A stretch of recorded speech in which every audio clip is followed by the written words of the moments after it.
Laut Ambalat kembali menjadi sorotan publik, menghadirkan ketegangan lama antara Indonesia dan Malaysia yang seolah tidak pernah benar-benar selesai.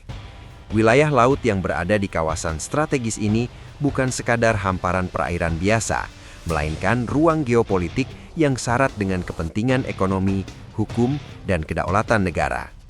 Ketika isu Ambalat kembali mencuat, muncul pertanyaan yang cukup mengkhawatirkan.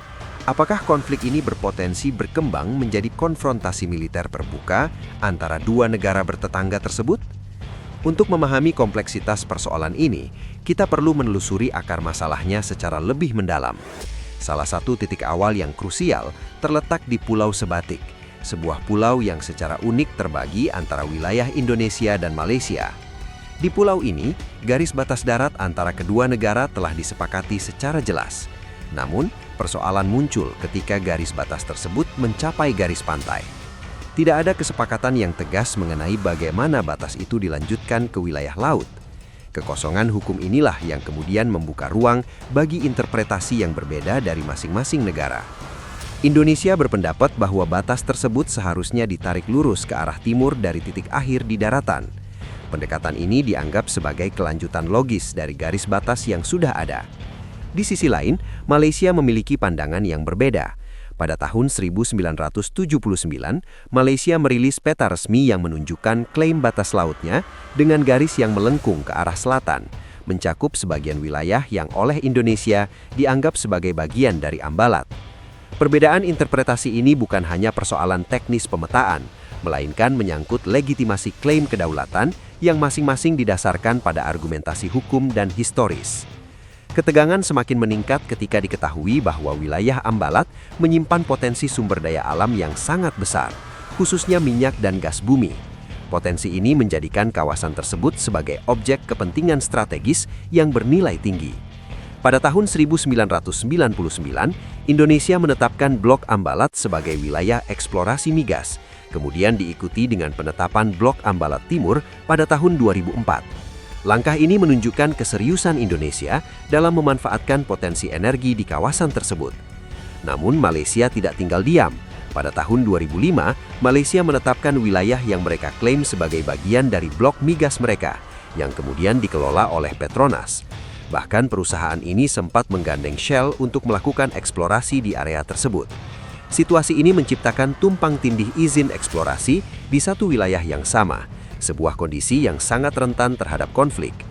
Analogi sederhananya adalah seperti satu rumah yang disewakan kepada dua pihak berbeda secara bersamaan, masing-masing merasa memiliki hak yang sah atas tempat tersebut.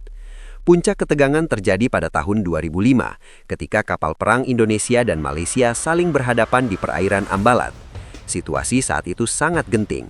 Kedua belah pihak berada dalam posisi siaga penuh dengan senjata yang siap digunakan.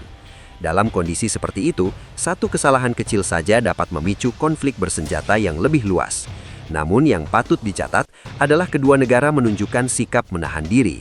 Keputusan untuk tidak memicu konflik terbuka menjadi bukti bahwa meskipun tegang, masih ada kesadaran akan konsekuensi besar dari perang. Insiden serupa kembali terjadi pada tahun 2009, ketika kapal patroli dari kedua negara kembali berinteraksi di wilayah sengketa. Ketegangan meningkat melalui manuver dan peringatan yang saling diberikan. Meskipun tidak sampai pada konfrontasi fisik, situasi tersebut tetap memperlihatkan betapa rapuhnya stabilitas di kawasan tersebut. Bahkan pada tahun 2010, insiden yang melibatkan aparat kedua negara di wilayah lain turut memperkeruh suasana. Dalam persepsi publik, berbagai kejadian ini seringkali dianggap sebagai satu rangkaian konflik yang sama, sehingga memperbesar tekanan emosional dan nasionalisme di kedua belah pihak. Secara geografis, Ambalat terletak di Laut Sulawesi, sebuah kawasan yang memiliki posisi strategis sebagai penghubung antara Kalimantan, Sulawesi, dan wilayah Sabah di Malaysia. Letak ini menjadikannya penting tidak hanya dari sisi energi, tetapi juga dari perspektif logistik dan perikanan. Jalur ini berperan dalam aktivitas ekonomi regional, mulai dari distribusi barang hingga aktivitas nelayan. Dengan kata lain, Ambalat bukan hanya soal batas wilayah, tetapi juga menyangkut kesejahteraan masyarakat yang bergantung pada aktivitas di kawasan tersebut. Menyadari kompleksitas dan resiko konflik yang tinggi, kedua negara mulai mencari pendekatan yang lebih konstruktif. Pada tahun 2025, pemimpin Indonesia dan Malaysia melakukan pertemuan untuk membahas penyelesaian sengketa ini.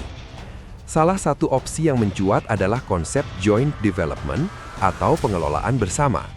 Pendekatan ini memungkinkan kedua negara untuk tetap mempertahankan klaim kedaulatan masing-masing sambil bekerja sama dalam mengelola sumber daya yang ada di kawasan sengketa. Konsep ini menawarkan berbagai keuntungan. Dengan tidak adanya konflik militer, resiko korban jiwa dapat dihindari. Aktivitas ekonomi tetap berjalan, memberikan kepastian bagi pelaku usaha dan investor. Stabilitas kawasan juga akan meningkatkan kepercayaan internasional, sehingga mempermudah pendanaan proyek-proyek pembangunan di wilayah perbatasan.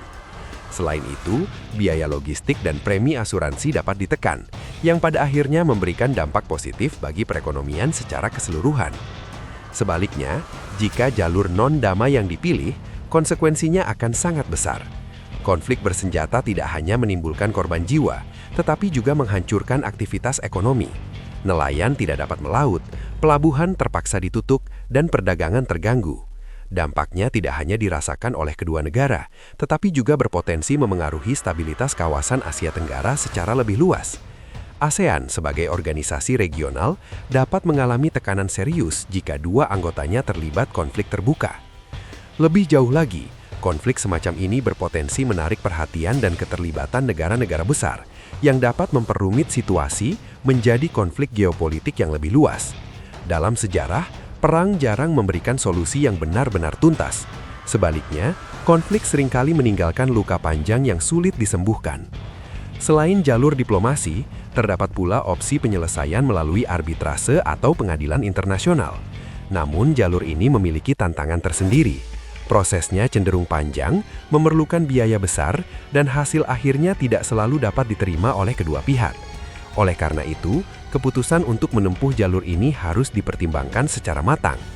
Di sisi lain, faktor politik domestik juga memainkan peran penting dalam dinamika konflik ini. Di Indonesia, isu kedaulatan merupakan hal yang sangat sensitif dan tidak dapat ditawar. Di Malaysia, khususnya di wilayah Sabah, terdapat keyakinan kuat mengenai hak historis atas kawasan tersebut.